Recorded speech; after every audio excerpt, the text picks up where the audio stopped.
ពីអង្គនោះព្រះអង្គជាព្រះអរហន្តប្រសើរទ្រង់ត្រាស់ដឹងនៅញេយធម៌ទាំងពួងដោយប្របីចំពោះព្រះអង្គ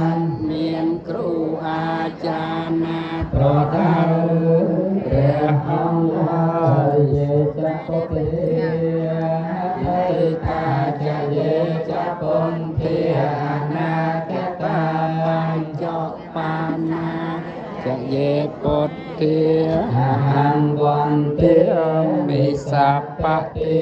យេចធម្មេបេតាចយេចធម្មាអនាគតាបញ្ចបាណាចយេធម្មាអហង្វន្តិមិសបតិយេចសង្ឃេ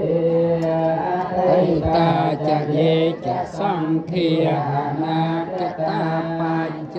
បណ្ណាចយេសង្ឃាអហង្វន្តិមិសបតិខ្ញុំសូមនមស្កា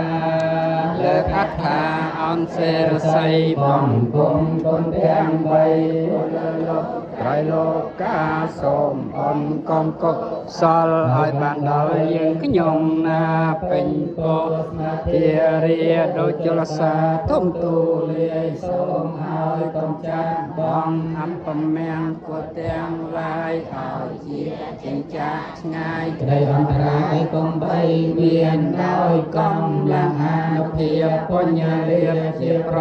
ធានកុំបញ្ញរិស័យមានសម្មាសានកុំមានវោះដោយគុណនមស្ការត្រៃរតនាប្រសាទពួរសូមអានិសង្ឃនោះដល់ថា